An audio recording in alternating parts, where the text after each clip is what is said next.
Daniel Patrick Moynihan.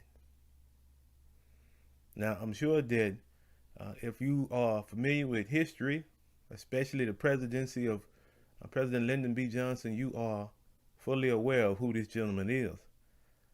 But so that we can have a firm foundation to start on, Daniel Patrick Moynihan was born March 16, 1927, and he passed away on March 26, 2003. He was an American politician, he was a sociologist, and he was a diplomat. And he represented New York in the United States Senate, and he served as an advisor to President Richard Nixon. But now of interest to us is in 1965, as the Assistant Secretary of Labor to President Kennedy and later to President Lyndon B. Johnson, Mr. Moynihan published a report. And the report was geared toward diagnosing some of the difficult situations that existed in the African American community. And one of those very dire situations that Mr. Moynihan picked up on is the disintegration of the African American nuclear family. Yes, there were some difficulties that resulted from some extenuating circumstances. And the whole premise of this report is to outline what those circumstances were and what measures could be taken and put in place to prevent the African American community from disintegrating altogether. Because you must understand that the family unit is the basis of all community, of all society. And so the Johnson administration tasked Mr. Moynihan with the difficult task of making sure that he could elaborate on the difficulties that existed in the African American community and what could be done to help them. So that's what this report is all about. But now don't take my word for it. What we're going to look at now is a small excerpt from an interview with Mr. Moynihan. See if you can pick up on his feelings in regards to the report that he made. Our guest today on Meet the Press is the author of the controversial study, The Negro Family, Mr. Daniel P. Moynihan. His report, prepared when he was Assistant Secretary of Labor, at first was warmly praised, yet has recently been sharply criticized. Mr. Moynihan, a professor of political science, is now at Wesleyan University. He was one of the drafters of the nation's anti-poverty program, and he has just been appointed by Mayor-elect Lindsay to the New York City Poverty Task Force. Now we'll have the first questions from Mr. Moynihan from Lawrence E. Spivak, permanent member of the Meet the Press panel. Here's a quotation, for example, from a recent article by William Ryan, a Harvard psychologist, who criticizes your report in The Nation. And this is what he writes, quote, "The implicit point is that Negroes tolerate promiscuity, illegitimacy, one-parent families, welfare dependency, and everything else that is supposed to follow." Now, that's the criticism he makes of your report. Now, how do you answer those charges? I can't. I'm not responsible for the fact that he can't read. As E. Franklin Frazier said, and I quoted from him in some length, there is a lot of evidence that the Negro middle-class family, when it gets its opportunity, gets a bearing, is, if anything, more stern, more rigid than most. But the evidence is simply clear. Negro Americans live like any other Americans, and when they're forced into the ghetto and forced into disorganization, they have no more better protections than anyone else. I'd like to ask you one specific question, which the New York Times quotes you today as saying. You say that 44% of the children in Harlem are illegitimate. Now, how do you know that? Those are statistics of the New York City Department of Health, sir. 10 health districts in central Harlem, the area which the great American sociologist Kenneth Clark described in his HARU report as having undergone a massive deterioration of the fabric of society and its institutions, and right under our prosperous noses that happened. That hasn't existed for 50 years. That's happened in the last 15 years in this America, and we've been sitting around thinking things have been getting better, and they haven't been getting better for those children. And I think I, for one, if you see what people can face for the civil rights movement in the way of sheriffs, in the way of howling mobs, in the way of the disapproval of their entire society, well, I think I would hope certainly I'm willing to face the disapproval of a few white liberals from Boston who think I shouldn't raise the subject because it's impolite.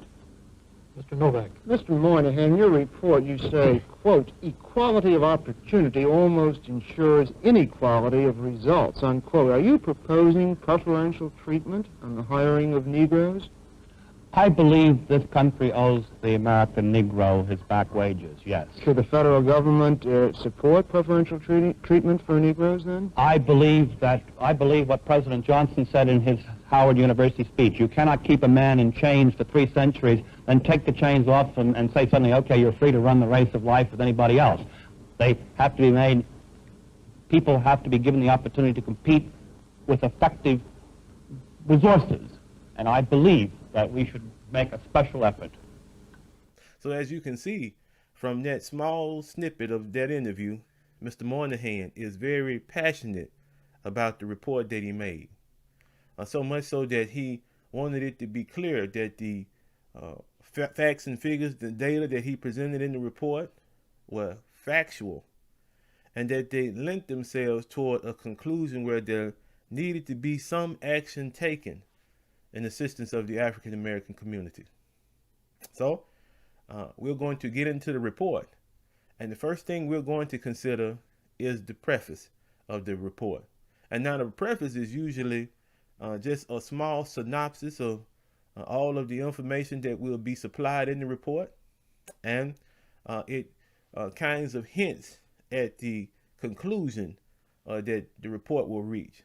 So let's get into the preface of this report.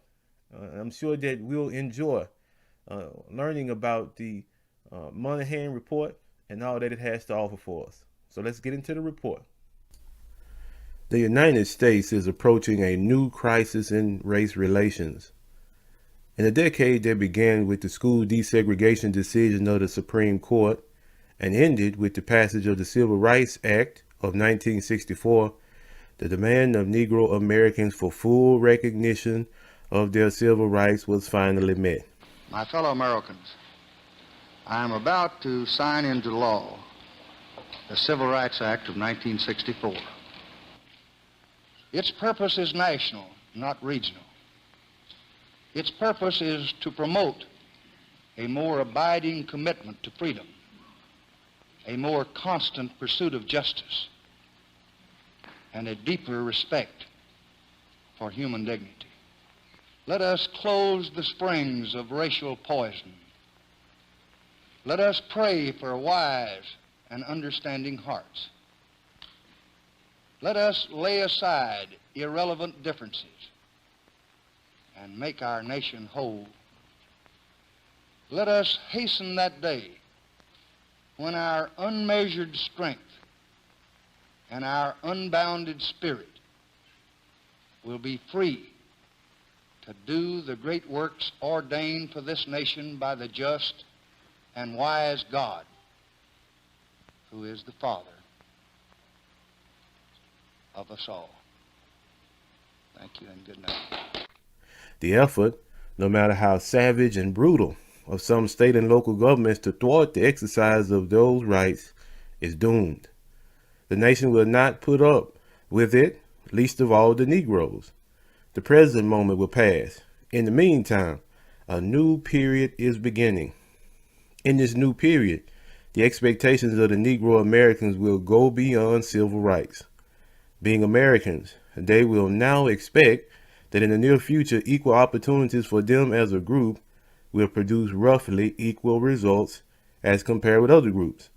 This is not going to happen, nor will it happen for generations to come unless a new and special effort is made. There are 2 reasons. First, the racist virus in the American bloodstream still afflicts us. Negroes will encounter serious personal prejudice for at least another generation. Second, 3 centuries of sometimes unimaginable treatment have taken their toll on the Negro people. The harsh fact is that as a group, at the present time, in terms of ability to win out in the competitions of American life, they are not equal to most of those groups with which they will be competing. Individually, Negro Americans reach the highest peaks of achievement, but collectively, in the spectrum of American ethnic and religious and regional groups, where some get plenty and some get none, where some send 80% of their children to college and others pull them out of school at the 8th grade, Negroes are among the weakest. The most difficult fact for white Americans to understand is that in these terms, the circumstances of the Negro American community in recent years has probably been getting worse, not better. Indices of dollars of income, standards of living, and years of education deceive. The gap between the Negro and most other groups in American society is widening.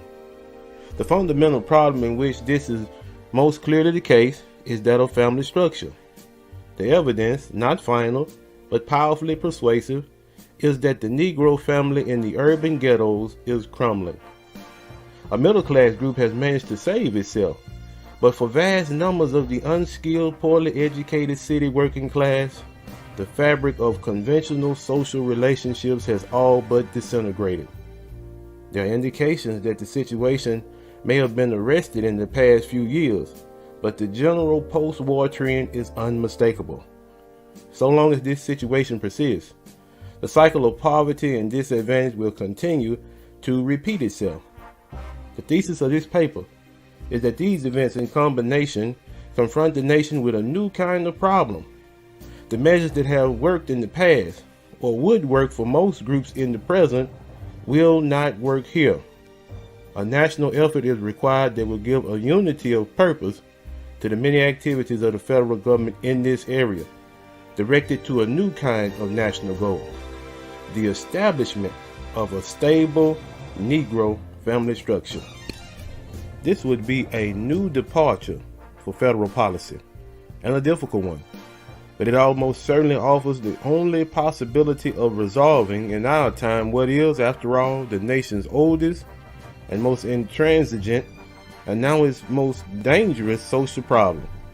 What Gunnar Myrtle said in An American Dilemma remains true today. America is free to choose whether the Negro shall remain her liability or become her opportunity.